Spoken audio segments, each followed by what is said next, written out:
On to our second session today. And it's our first panel on the resource-conscious CTO building more with less. To introduce our panel, I'd like to introduce our moderator, Anna McDougall, Director of Engineering Operations at Blinkist. So, Anna.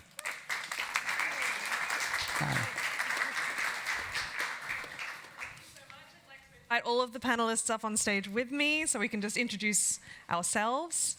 I'm Anna McDougall. I'm Director of Engineering Operations at Blinkist. It's my pleasure to be moderating this panel today and also the panel tomorrow.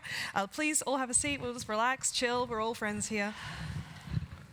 All right, so I'll begin with an introduction round. Let's start at the beginning. Olga. Good morning, everyone. I'm Olga. I've joined private equity-backed company last year in October as CTO, and if you're curious, I'm in the middle of scale up. I would say at the end of scale up CTOs to stable CTO, and we are producing pet food, D2C, B2B, and so forth. So, and back in the day, one of the person who paid me salary asked me basically, Olga, I have a great idea how we can spend less money and deliver. Let's talk to GPT and tell them exactly that we need a new front end and we will have it. So basically, that's what inspired me to talk today and to share more about my experience with you. So good morning, everyone. My name is Konark, based out of Munich, Germany. Thank you, CTO Craft for having me here, and I'm absolutely thrilled to be sitting in front of such a broad audience. When I say thrilled, I'm actually sweating a bit, but we'll see how it goes. I've been lucky enough to work for public listed companies and startups which got acquired as senior tech leader. I've been obsessed with this problem of doing more with less to the point people think it's Stockholm syndrome. I don't agree with that. But last year, I took a plunge and started my own company that helps organizations actually do more with less. And I'm happy to learn more about the experiences with the fellow panelists here. So looking forward. Thank you. Yeah, Dirk Daumann, CTO, CPO at Blacklane. So I have two hats. I'm also on the dark side. So I'm heading product and engineering and data at Blacklane. The ones who don't know Blacklane, it's a chauffeur service, premium mobility if you want. And yeah, happy to be here and share some insights. And hi everyone, I'm Andrea. I'm a VP of Engineering at Finn. I've been at Finn for almost 4 years. And Finn is a car subscription company. You might have seen a bunch of cars around with a Finn white sticker on the back. And we're definitely on the scale-up side. We're about 300 plus people across the company. And yeah, I look after operations, so lots of logistics and growth, which is slang for sales. Nice. Before we begin, also the Slido is open so people can ask questions. If I think a question is relevant to what we're talking about, I'll pull it straight up, so you don't need to wait until the end. If it's kind of like maybe related but not quite exactly where we are, I'll wait until the end and then we'll have a little bit of time for questions then. So feel free to ask anything at all and let me be the one who decides when we bring it in. Okay, so let's jump straight into it. The first thing is, of course, that let's talk about it. When our budgets get cut or budgets tighten up, something has to give, right? Do we cut features, slow hiring, or rethink our tooling decisions? Where do you start and how do you justify those decisions? Maybe we throw straight to Dirk? Sure. He's looking at me with yeah. He's like, ready, let's go. Yes, I am, always. Yeah, is there any time where budgets are not tight? I'm not sure. So at least, so I've been in my last 3 jobs are all VC funded, right? So I think money is always a topic because it's not your own money, you're burning money mostly. In startups or scale-ups, so you also have to be quite diligent how you spend the money. But I think it depends a bit on how tight is the budget, right? So I've been in situations where next day we basically have to call it insolvency to next year we might run out of money, right? And there's different tactics, I think. So usually what I do if I have a little bit more time, I start with reducing headcount probably, either active or organic, right? So my joker card is usually I work with externals to a certain degree, contractors, right? So these are usually the most expensive people that you first sort of get out of the team. You can work with natural attrition, right? So if you have a little bit more runway, you can say, okay, we just stop hiring and maybe rely on some people leaving the company over time, right? But I think that's more on the people side, right? At the end of the day, you're constrained. So because I also have this product hat, my biggest question is always focus, right? So what do we focus on if you don't have unlimited resources, like big tech companies, which have almost unlimited money? In our environment, we're quite constrained. And then the question is, what is the bet that we're placing? What's the right bet to place, right? I think that's much more valuable question than talking about people and layoffs and whatnot, right? So kind of like putting everything out on the table and saying, all right, what is absolutely necessary? Where are we pushing here? Yeah, which topic brings us the biggest ROI? And then combined with that, focusing, right? I think. Yeah. So I just came out of an all hands where we had exactly that discussion with my team. How do we focus on fewer things, but the right things? I think that's the million-dollar question. Obviously not easy to answer, right? But if you focus on the right topic, you can also, I think, be successful with less people in the organization. Okay. So how do you answer the topic? Prioritization frameworks and whatnot, to a certain degree, it's placing bets, right? It's a bit like poker chips, right? I mean, nobody has the answer. Having certain prioritization frameworks and whatnot, but then also a very iterative approach, right? Where you try to test product market fit, faked out test, whatnot. Like, does that resonate with the customer? Would that help us grow the business or save costs, right? Don't invest too much up front, just go really small in small iterations, right? And then figure out if this bet is the right bet or not, right? So de-risk it, basically. Yeah. Andrea, what do you think? Yes, I think stop hiring is definitely the first, and I think there's also like moments of crisis. It's also great to start again focusing and reviewing the structure of the teams. For instance, when we had a lot of people, a lot of money, you just let's split so we get double as much, and then all of a sudden we've created boundaries, dependencies, and these are great opportunities to undo some of that work as people leave or move people around more proactively than what we would do in a more like stable environment. And when it comes to prioritizing, we have like hierarchical OKRs, so we go from a company level all the way to the teams. And when these things happen, we start to de-scope things at lower level and only pick those that have a direct impact on the company key results. Because that's what we need to show off to our investors and everything. So that's where we start from. I had a case recently, a team wanted one more engineer, and I said I checked the board with them, and it turns out they were doing things that were questionable in terms of impact. And their real problem was lack of, like, they were in yes mode. And so they were like, yeah, let's do this, everyone wants something. So adding an engineer there would have just made the same problem plus one. So I think priority and focus is indeed the top one. Yeah, so again, it comes to this idea of narrowing scope, but then also from your side, communicating that to the team, like, this is what's happening, this is where we want to go, this is what's most important. And helping them say no. Yeah. They struggle at times. How do you help them say no? Do you teach them? I support them. Yeah. I was like, just go in and say that we're not going to do this. Yeah. And people understand that we have this hierarchical structure of OKRs, and we can justify this pretty simply and say, look, this impacts that company key result, while this one only impacts the department one, and it can be as important as they might want you to believe, but not as much as the other. And people are okay with this. Sometimes we unravel some really complex dynamics where this key results was set a bit weirdly, and there was no like proper foundation, and then it turns out nobody cared. So we actually saved the entire work, which was pretty cool. But I think what's interesting about that, sorry, Dirk, just for a second, is you're giving them a framework to say no by giving them something objective that they can point to. So it's not them saying no, it's like, it's the OKRs saying no in a way, you know what I mean? You're giving them that way out to avoid this awkward social feeling of having to say no to a stakeholder who might be, higher above them, so to speak. Yeah. Dirk, you wanted to add something? Yeah, just to add to this. So that assumes that you have a working framework in the company, right? OKRs, or actually a strategy as a company. A lot of early stage startups don't have that, right?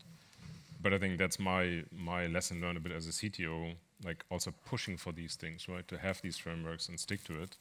So influence even outside of the engineering organization, right? And work with the other C-level to have these frameworks in place.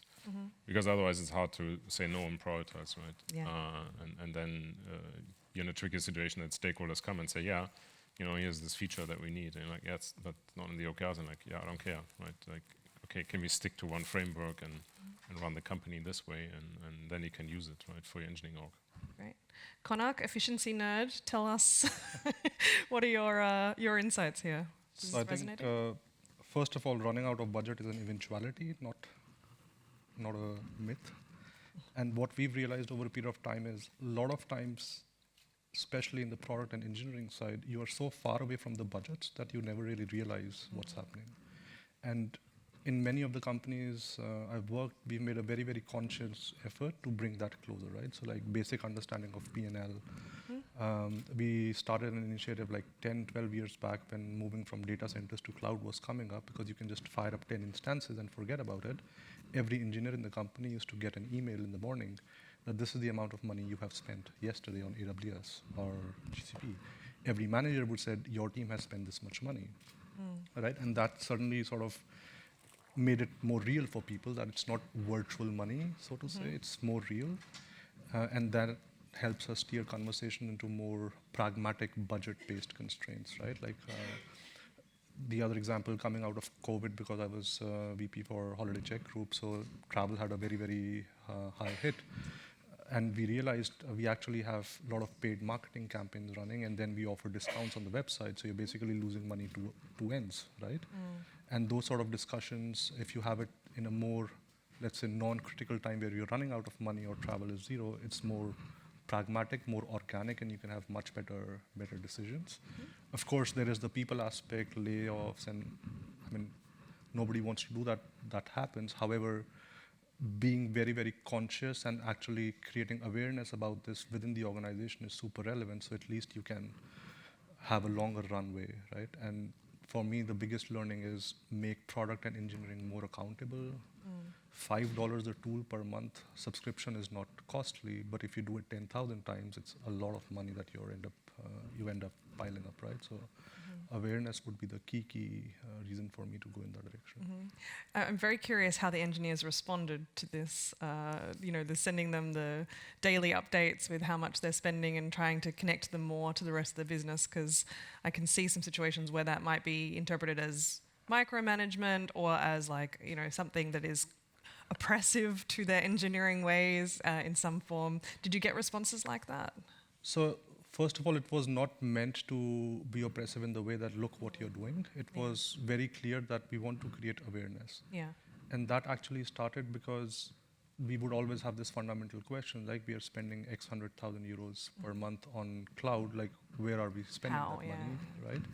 And from that I still remember you can have one storage running on AWS for $1, and we had the joke running, maybe this $1 is what's sponsoring someone's yacht in the Mediterranean. But that's the compound effect, right? When you have an organization of 100, 200, 300 engineers, and you spend $1 here and there, that really compounds to a big number. And for us, awareness was the key, right? We used to have a Friday get-together of company. Every third or fourth Friday, we would say, oh, this is how our AWS builds now. Look, they could go up, they could go down, but create more awareness, right? Talk about failures to make it resonate with people and not finger point. I mean, it was not about finger pointing. Right. It was more to resonate that everything we do has an intrinsic value. Whether you see it or not, that's a different story, but it has a value attached to it, right? And that's how we sort of made it more human in that particular aspect. And some people actually took it very, very seriously, right? And then we had to do other maths. The amount of time you spend on it is not worth optimizing, because probably your weekly salaries are higher than the amount of money you will save not doing this stuff, right? So luckily, people were not feeling offensive. They were more open to it, and that helped us create a lot of value around it. Great. Olga, you've been very, very patient. Yes. Very interesting insights. Yeah, yes. I'm curious to hear about your case and how this relates to your experience. Basically, I can sum up everything what my colleagues talked right now, but the most effective strategy is basically to bring everybody to the same table and to make a line together with stakeholders, management, senior engineers, to make it not problem only for the management, but basically for everybody, right? And in the second step, to evaluate together the whole roadmap and the backlog, because what I've seen through my career, there are so many features that are quite valuable today, but make no sense tomorrow. And maybe in 2 weeks, everybody forgot that, already, yes, exactly, I wanted to have it, but why didn't we wanted to have it, and so forth. So just my big advice to be transparent with the team is, as you can, and to make everybody to work on this, I would not say problem, but this situation. Okay, nice. We'll move on to the next question, but I don't know if Hannah's still around. Just so you know, we can't see the questions here on the screen, so it would be really great if we could change that. And so let's move on to the next question then. We're talking about budgets being cut. You know, we hear the word lean being thrown around a lot, but where's the where's the line between lean and just under-resourced? How do we deal with making sure that we still have what we need to make things work? And how do we balance things like burnout, for example, that are real risks to the engineers when you start cutting all the time? Who wants to jump in? No one wants to answer this question. There were no situation like this, never. I mean, I had a situation perfect. in my previous job where, we had to cut quite a bit, right? Yeah. Because just overhead costs, G&A costs were too high, right, for the complete business model. But so it's also one of the questions. So we use data, basically, to try to figure out, okay, how much time does the engineering team spend on keeping the lights on from a pure technical perspective? So, right, if you would stop every feature work, how much people do you need to keep the shop up and running? Yeah. How much do you need to keep the business running and, few feature developments, but not massively growing? And then how many people would you need to actually build features on top, right? And we use that data using some tools that we use internally to measure that, and also like tagging product backlogs and whatnot, right? To get this data, this insight, and then turn out there's a critical mass, right, of people that you need to just keep the lights on, right?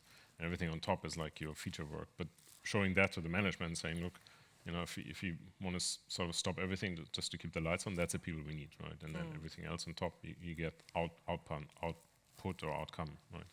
So I think that is quite helpful to visualize, right, and measure that actually. Yeah, nice. So then you already have a framework in your mind also during the good times, I guess. Like you can also keep this in mind, okay, where's like the core of our operations? Where's the core of what we need to make this work?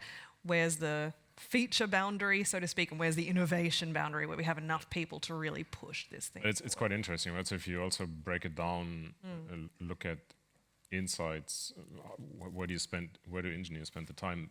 Usually the management comes, or C-level, CEO, founder specifically.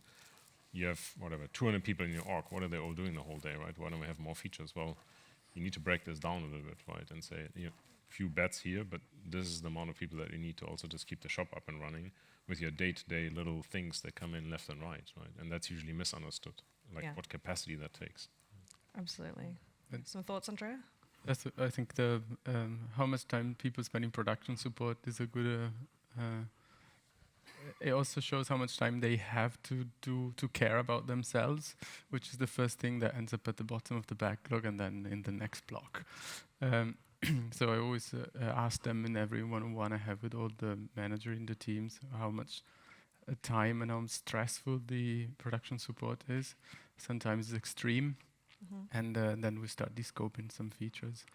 Because at the end of the day, if we don't deliver cars, we don't make money. So a feature can wait, but a car cannot. And so that's a good indication. Another one is how much teams need to talk to each other to get something done. Ideally 0, even if socially maybe awkward a bit, but it does help quite a lot when they don't talk to each other. If this happens quite a lot, then we're not as lean as we could be, and we need to probably review where the boundaries are, or merge 2 teams, or shift some responsibility left or right. Yeah, it's interesting you mentioned merging two teams, but my immediate thought when you were saying that is making teams smaller and more independent. Do you have a thought there, like how that becomes more lean or streamlined? I'm always for small teams. Most of our teams are 3 or 4 people. I think it's a trade-off. If you split a team to create more dependencies, then I would rather have them working together. So there, I would try to optimize their ability to deliver their OKRs independently. So again, we're going back to that idea of having very clear scope, very clear metrics of like what we expect from each team. Yes. Lovely, nice. Konark, you look like you want to say something. So I think, of course, it depends whether you're on a scale-up, and then you realize you're under-resourced, or you're actually a large organization and you had budget cuts and stuff, and then you become under-resourced. There are clear signs in any organization, the way I see it. One is, I think there is a false dichotomy that lean teams are always overburdened, which is not true.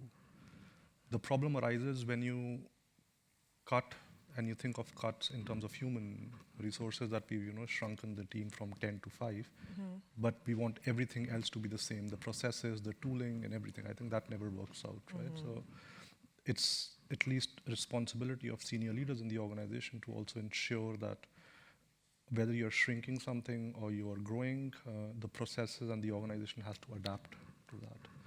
For lean teams, it's a bit easier, I would say, because like you pick up anybody in the room and you ask, what's your mission? They should, or what's your priority? People would be more aligned. But if it's under-resourced, you ask 5 people, what is your priority or what do you plan to do the next few months? You will get different answers, right? Which essentially means there is stagnation in the clarity of strategy, vision, priorities, and those people will most likely be doing more firefighting, operational work, rather than actual meaningful work, right? And that's a very, very clear sign that an organization is under-resourced or lean. And specifically, organizations after a certain size, they become black boxes, right? Right? Every one of us in this room will be struggling. We want to deliver more. But if we would rationally sit and say, okay, why are we not able to deliver more? We will not be able to find the answer, because organizations, by the definition, are black boxes, right? So you cannot pinpoint, this is the process, this is why the bottleneck is there, right? And the obvious answer becomes, let's hire 5 more people, 10 more people, or now with AI, let's hire 5 more subscriptions, sort of that thing. But pinpointing why we became slow, because we were fast at some point, but why we became slow is very, very hard because of the nature of the black box. And I think that's the fundamental discussion people need to have.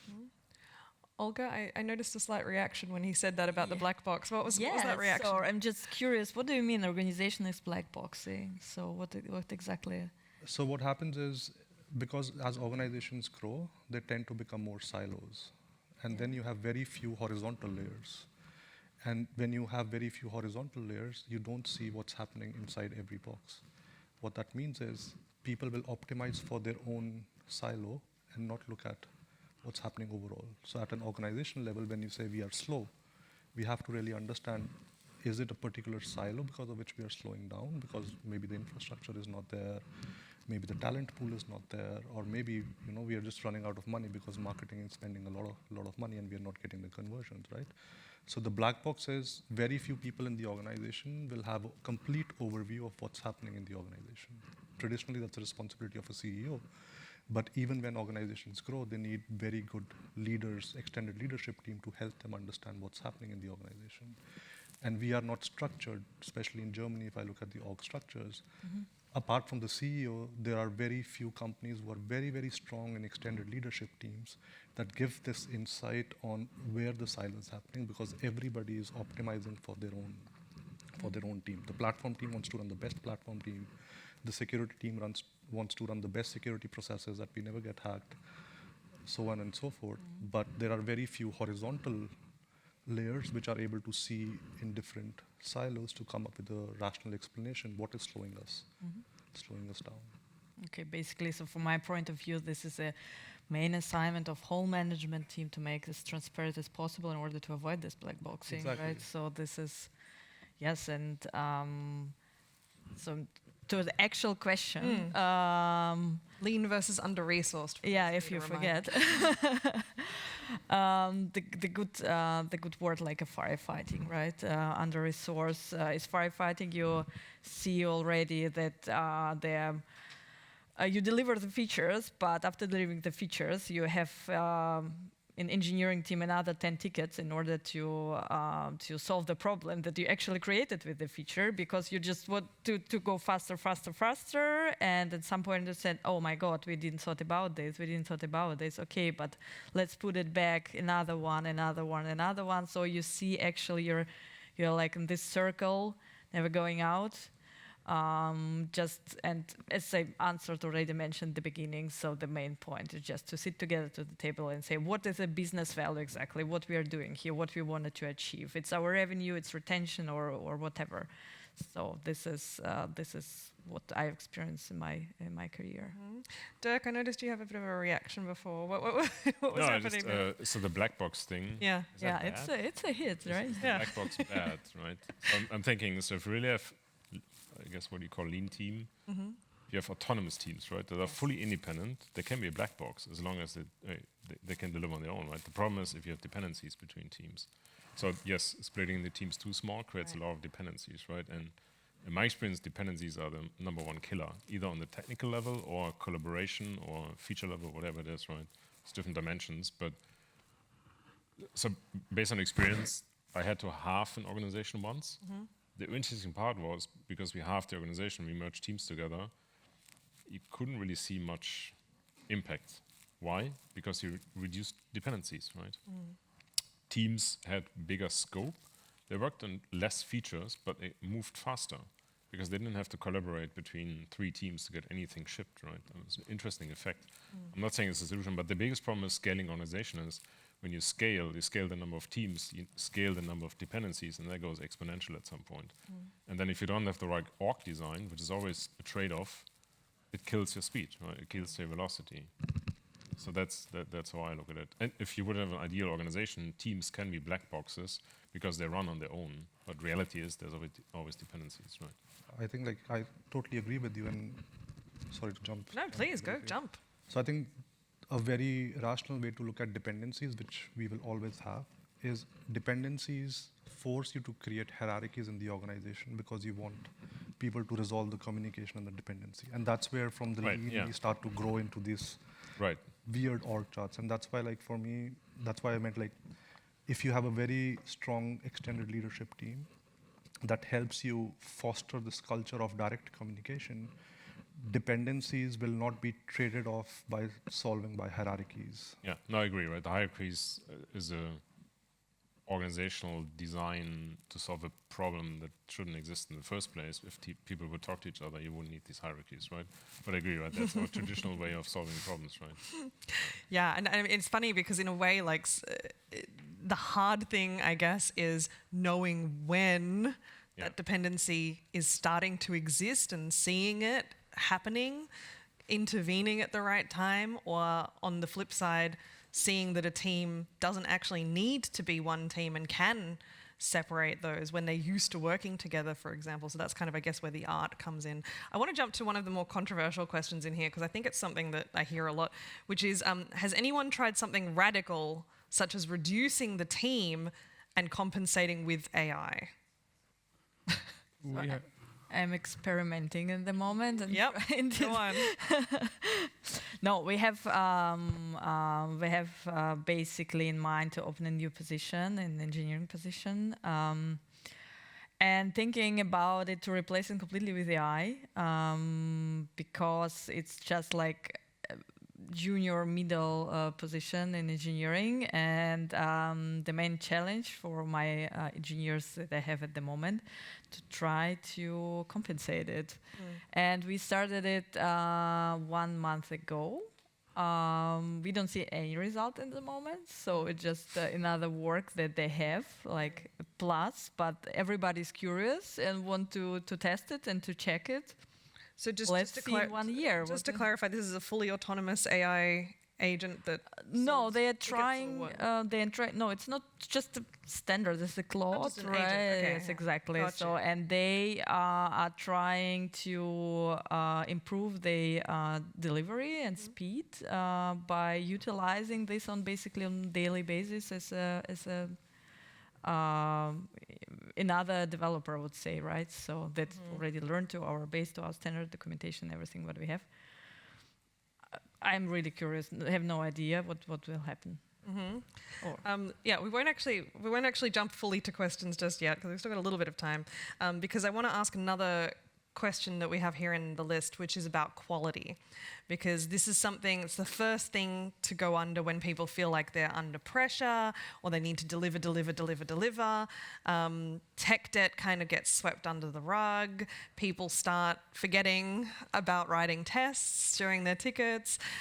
This often happens, when we start leaning out teams. So what strategies do you have for protecting that or making sure it doesn't get lost or swept under the rug? Andrea?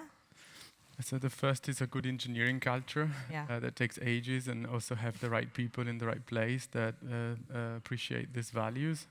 The second is that, so I would say with customer-facing products, we need to define what the baseline is, what we're not happy to kind of ship. The non-negotiables. Yes, and then that's the baseline, basically. So we did compromise quite a lot. Now we compromise a little bit less. And when it comes to backend processes, we de-scope and focus on the more of the happy path. So if we can target 50% of customers with 20% of the work, we'll just hide the whole thing to someone else, to the rest. And this gets us going a little bit, and I think that's the way. We're also quite big on the no-code infrastructure and workflows. We were a bit extreme in the old days, I have to say. Now we found the sweet spot, and they actually, I don't know if you have experience, if not you should, because they're addictive. And you can build something really fast, faster than typing on ChatGPT probably, and it works then. And so we get a lot of experiments live that have a lot of G sheets behind the scenes. So it's a fake it till you make it kind of situation. And once we validated that, then even investing a whole month to build this, it's fine. If we validate that it makes sense, then it's about is a priority call. But I think we have a pretty cool way of validating new propositions with very little effort.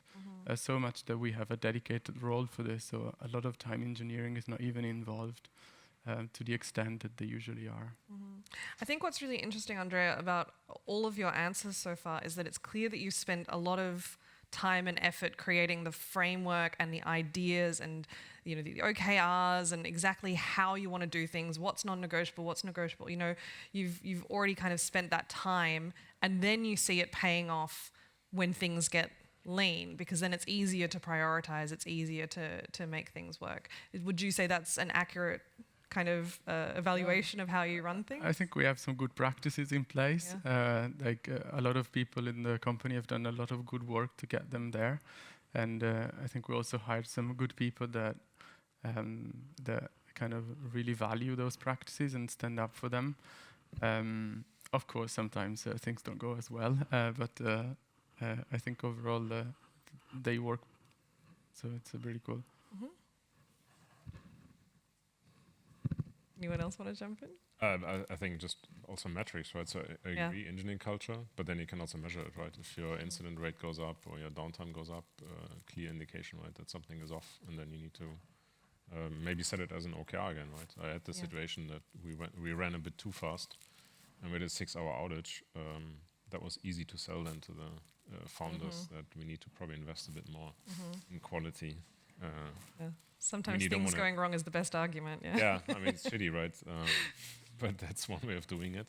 Or you're proactive, right? And if you see things are going off, that you just put metrics in place and hold people accountable for it. You can measure these things. And observability comes into this. If you have it, If you have it. Olga? If you're lucky. Yeah, so for me, so actually I'm talking all the time about 3 points. So first of all, it's a business value. So actually, what we've done, what do we see any impact on revenue? You name it, everything what depends on your business actually, what's the most important business value here. Then it's time. So did you meet deadlines? This is that's indeed quite important, and I know everybody is starting to strict deadlines, but in my experience, it was really a cases where it was the case we delivered exactly on time, exactly in the situation in the state that was needed. And the last one is quality, right? So you deliver a feature, how many problems you create, actually, or it's exactly the quality that we talk about at the beginning with the team. Yeah. Konark, quality. I think apart from many things already said, what really changed for us in a couple of organizations was we started to bring some business metrics into quality, like Olga mentioned. Like, for example, time to market is a quality criteria. So if you're building for a Black Week marketing campaign and you release it after the Black Week is gone, there is no point of having the best web page running with all the fanciest technologies because the time to market has gone. And for us, getting the definition of done and this time to market in the quality criteria was super helpful to resonate again with the broader audience in the organization, why deadlines are critical from this perspective, right? Or why is there urgency and things. And often I think there has to be a lot of pushback as well. Again, I'm overemphasizing on this extended leadership team because not everything is priority. Not everything needs to be done yesterday. So you have to really make a trade-off on when to sort of change gear and focus on quality because that will set you for the long run, but also sort of bring in this time to market in the short run to launch faster. Great. I want to jump to one of the questions because it's got 10 likes on it. How do you deal with the aftermath of reducing layoffs or reducing effectiveness or layoffs? I understand now. So how do you keep the remaining team members motivated or trustful to you when you've had to do that? So especially in the case of, for example, halving the organization. I mean, how do you people working for you just out of desperation that you not fire them, or like how do you rebuild that trust in job security? For me? Yeah, I'm looking at you. Yeah. Do you have something in mind? Or So first of all, when you go, it's inevitable, right? Yeah. Sometimes you have these layoffs, right? And it's all about the messaging, right? So you have to clearly state whoever's left, right? What's the plan forward, the strategy? I think you have to give confidence. I always believe we hire adults, right? So they can deal also with the business numbers, what we said earlier, right? You have to be fully transparent. Where's the company standing? Where are we? What's the business model? Is it working or not, right? So they can judge on their own, right? Are they buying into the strategy or not? So I think the strategy is very important. You cannot give any guarantees, right? You cannot stay there and say, look, you're all safe. Yeah, for now. But in a VC-funded company, it can always happen, right? Or if the economy goes down, external factors, you can't control this, right? So you cannot give any guarantees. You have to be just true about the situation, right? Yeah. I think that's usually my recipe. And then people can decide, right? Do they stick around or not? Are they up for it or not, right? Yeah. That's their decision. They're all adults. Absolutely. One thing, and I know I'm not a panelist, but I'm going to add it anyway. One thing we did at one of my former organizations, because you've got to remember that the engineers, they might leave the organization, but they're still talking to each other. It's not like they're suddenly just disappear. And one of the things we found was actually treating the people who are leaving with respect and helping them with the next job search. Yes. So for example, we did a CV review service for the people who were leaving. We kind of said, if you need a reference, here are our phone numbers, here are our email addresses, and kind of gave them that support to go into their next role. And that, I think, in turn built trust with the engineers who stayed, because they're still talking to these people. They're still friends or colleagues in some way. And that showed them, okay, we're not doing this because we're like these, people who are just see you as numbers and don't care about you. It's actually still like we feel this on a human level as well. Yeah. Konark, you look like you wanted to say something there. I mean, I've been very up close to this situation. Yeah. Because I had joined an organization as an advisor, which was coming out of this transition. And for the first few months, actually, half the organization thought I'm there to do another round, right? Because that's my role, right? Got you. And trust is super important. And of course, there's a human element, and different people deal with it in a different way. What always cuts through is getting stuff done, right? Like, if you're able to pull yourself as a team out of a crisis, there is no better remedy for that. Of course, from a business perspective, yes, the numbers are positive, it's highly profitable and stuff, but just going through that journey together and building a trust relationship from doing stuff together, I think that's a different level of respect that you gain for each other, right? And at least that's what worked for me in the personal situation, but I've seen it more and more happening, that isolation just kills that instantly, right? There is no trust that you can build on Zoom calls and Slack, and I think during pandemic, a lot of the onboarding happened via that, right? But the moment you're able to meet people, actually resonate with the problems, you see a very different aspect to it, and just have the common goal, like we have to push product, which is the best for the user because the users want something, right? And that sort of gets you out of that, gets you out of that turmoil. And there are very difficult conversations, right? Because you don't want to get into the people management, like the people pleasement management side of things, right? That I'll be very good and say no to everything because I want certain people to like me. I think that will put you in a very awkward position very, very soon. So you have to find the right balance. But building team camaraderie is super important by just like sitting together or having more open discussions, more vulnerable discussions, people as well. Okay, I want to jump to another question. Irina's question has been kind of hovering up and down, and it's finally here. Which metrics have you found to be most effective in showing executives that less can still deliver more value? So this is kind of like the flip side of what we would normally expect to kind of show the value of engineering generally and why they should invest in it. Well, this is kind of the flip side, saying, well, actually, we don't need to invest more here. We can, if we change X, Y, Z, we can still deliver more. How do you show that in a metrics sense? The answer is basically, usually if you talk to investors or CEO, they have no idea what you're doing. Yeah. They're actually interested in the stuff that you delivered. Oh, you have an app. Oh, you have a new feature on the website. Oh, cool. And how many people do you have? Yeah, 3 engineers. Wow, not bad. Like basically showing them exactly in non-technical way what you've done already. And basically checking the Excel sheet with P&L afterwards, the most, in plain words as possible, the most effective way to communicate to the folks like this.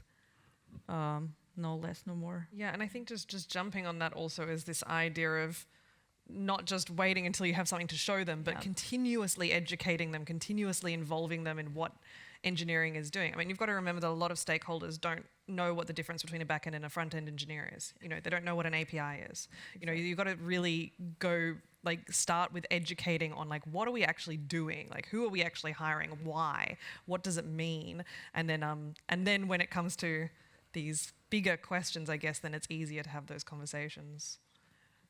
So if it translates less, is that related to people or maybe also focus, right? Again, going back to the focus question. So I had teams that were trying to optimize 3-4 different metrics at the same time. Right. Team was all over the place, nothing got moved, right? And then we said, okay, stop it now. One metric, one problem, focus on one specific area, and they moved pretty fast on that, right? So that was eye-opening for stakeholders and so on to say, okay, if we focus on one concrete problem at a time, move it fast, and then we solve the next problem, much better than being all over the place, right? The other two are looking at me blankly, so I guess we'll go to we've got 1 minute, so maybe we'll just do a little wrap-up round. Any last thoughts just from this conversation, like what your takeaways would be for everyone in short form, Andrea? To focus, really. That's what most of us argued for. I agree. Do less and get it done. Yeah. One old boss told me that our strategy was delivery in the old days, and it worked really, and that's what I still stand up for. So everything else is overhead. Yeah, I always say focus is the currency of engineering departments. So that makes sense. Fits with me. Yep. Yeah, maybe to add to this, so what we discussed earlier, right? I think as a CTO, being quite into the business, the numbers, understanding how the business runs, how tech impacts the business, and translating that into the team and making the team understand that.